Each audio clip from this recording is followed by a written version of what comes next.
산의 남입니다. 이 글자는 두 부분으로 이루어져 있는데 먼저 이 부분과 아래쪽에 이 부분이 합쳐져서 만들어진 글자입니다. 이 윗부분은 밭을 의미하는 밭 전자이고요. 아래쪽은 힘이라는 뜻의 힘 역자입니다. 이렇게 네모진 넓은 땅이 있을 때 문자에도 똑같이 표현이 되었고요. 이렇게 밭은 고랑이 파여 있죠. 그 고랑이 이렇게 표현이 되었습니다. 문자에도 역시 똑같이 표현이 되었고요. 힘 역자가 나타내는 글자는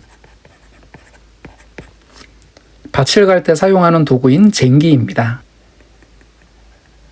쟁기의 긴 자루 부분이 여기에 해당하고요. 땅을 직접 갈아엎는 부분이 이 부분으로 표현이 됐습니다. 그래서 이 글자를 해석을 해보면 밭이라는 글자와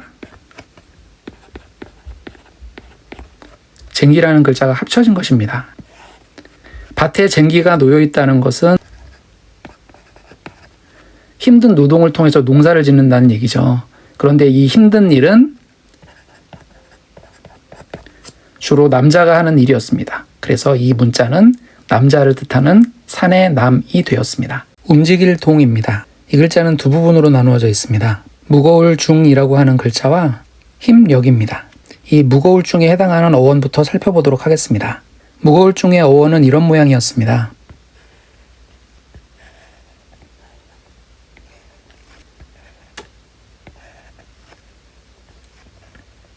이 부분은 칼을 나타내는 건데요. 이런 모양이나 이런 모양으로 표현되던 글자였습니다.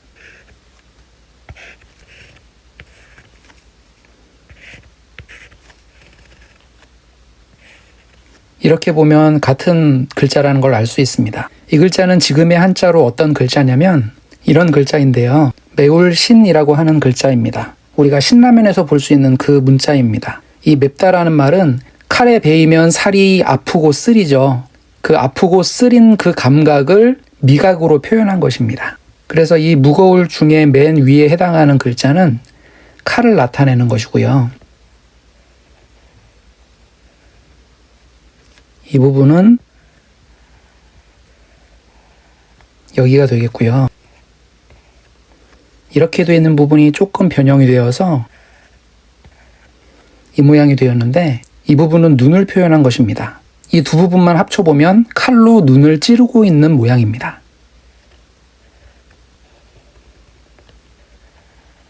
이 부분은 사람을 그려놓은 것입니다. 우리가 사람 인자를 이렇게 쓰죠. 고대 문자에서 이런 식으로 표현이 되었는데 머리, 손, 발. 그래서 약간 엉거주춤한 자세로 보이기는 하는데 사람이 서 있는 모습을 옆에서 본 것입니다.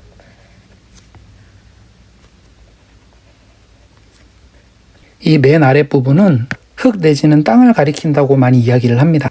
이 전체 글자의 의미를 해석을 해보면 땅 위에 사람이 있는데 그 사람의 눈을 칼로 찌르고 있는 겁니다. 이 글자가 나타내는 이야기에 비슷한 내용이 이 백성민자나 이 매울신자를 보면 나오는데요. 고대 부족 간의 전쟁을 하면 진 쪽은 이긴 쪽에 끌려와서 노예로 살게 됩니다. 그런데 그 노예가 제대로 반항하지 못하도록 한쪽 눈을 찔러서 전력을 약화시킨 겁니다. 노예는 무거운 짐들을 지고 힘겹게 노동을 하죠. 그래서 무겁다라는 뜻의 무거울 중자가 된 겁니다. 그리고 오른쪽 글자를 보면 우리가 잘 알고 있는 힘 역자인데요. 이 글자의 원형은 이런 모습이었습니다. 이 길다란 막대기는 여기에 해당하고요. 이 아래쪽의 짧은 부분은 이렇게 크고 길게 표현이 되었는데 이건 밭을 갈 때 사용하던 쟁기를 그린 것입니다. 그리고 이거는 노예를 표현한 글자라고 했죠. 그래서 이 글자의 의미를 합쳐보면 노예가 쟁기를 끌고 있는 모습을 표현한 것입니다. 일을 하면서 움직이는 모양을 표현한 것입니다.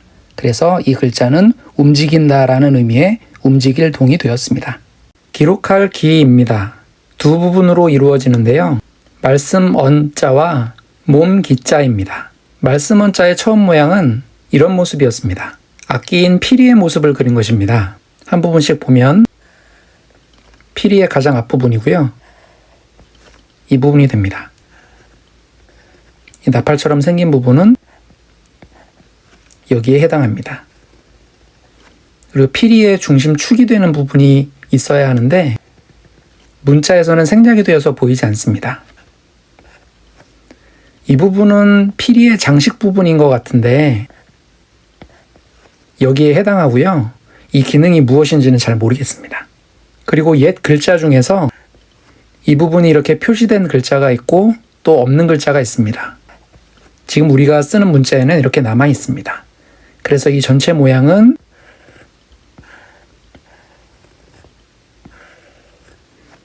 이렇게 나팔처럼 생긴 필이라고 생각하면 될 것 같습니다. 그리고 아래쪽에 보면 네모에 가까운 모양이 있는데 조금 삐져나와 있긴 하지만 입구자입니다. 지금의 문자에는 이렇게 네모 반듯하게 표현이 되었는데요. 이 부분은 악기에서 혀와 입술이 닿는 부분을 얘기를 합니다. 악기에서 나오는 소리를 나타내던 문자가 사람의 말소리를 나타내는 문자로 의미가 바뀌었습니다. 오른쪽에 있는 몸 기자는 이런 형태로 그려진 글자가 있었습니다. 이것은 새끼줄의 모습을 그려놓은 것인데요. 결승문자를 나타냅니다. 결승문자란 이렇게 새끼줄이 있을 때 중간에 이런 식으로 매듭을 묶어서 의미를 나타내던 문자였습니다.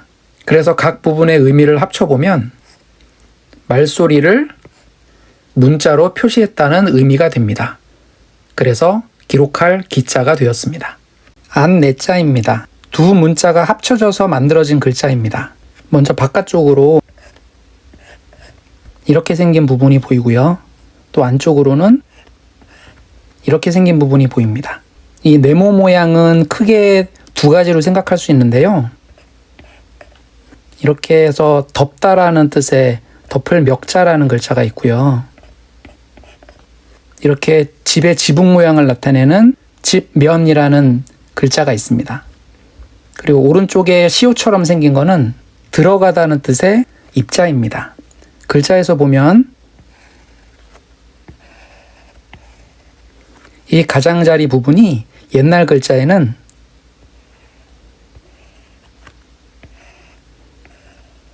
이런 식으로 많이 표현이 됐습니다. 이것이 의미하는 것은 동굴집 내지는 집입니다. 그리고 안에 있는 들 입자를 보면 이게 약간 길쭉하게 나와 있긴 하지만 이렇게 예쁜 모양의 세모 형태로 많이 나타났습니다. 이것도 역시 마찬가지로 그 고대인들이 살았던 그 동굴집 같은 것들의 입구를 나타낸 것이라고 많이 이야기를 합니다. 그래서 이 입구라는 뜻에서 그 입구로 들어간다는 뜻이 나왔습니다. 그래서 이 두 부분을 합쳐보면 동굴로 아니면 집으로 들어간다는 의미입니다. 그럼 집 안으로 들어가면 만나게 되는 공간, 집 안으로 들어가면 나오는 공간, 그곳이 안쪽이다 라는 뜻의 안내라는 글자가 되었습니다. 농사농이라고 하는 글자입니다. 어원은 이런 모양인데요. 더 먼저는 이런 모양의 문자가 있었습니다. 손으로 칼, 조개칼을 들고 숲에 있는 나무를 다 베어내고 그 자리에 농사를 짓는다는 의미였습니다. 그 글자가 나중에 이제 이런 모양으로 바뀌게 된 것입니다. 그래서 이 어원을 바탕으로 지금의 글자를 해석해 보면요. 이 부분은 우리가 잘 알고 있는 밭 전자입니다. 밭의 고랑을 그대로 표현한 모습인데요. 이 글자가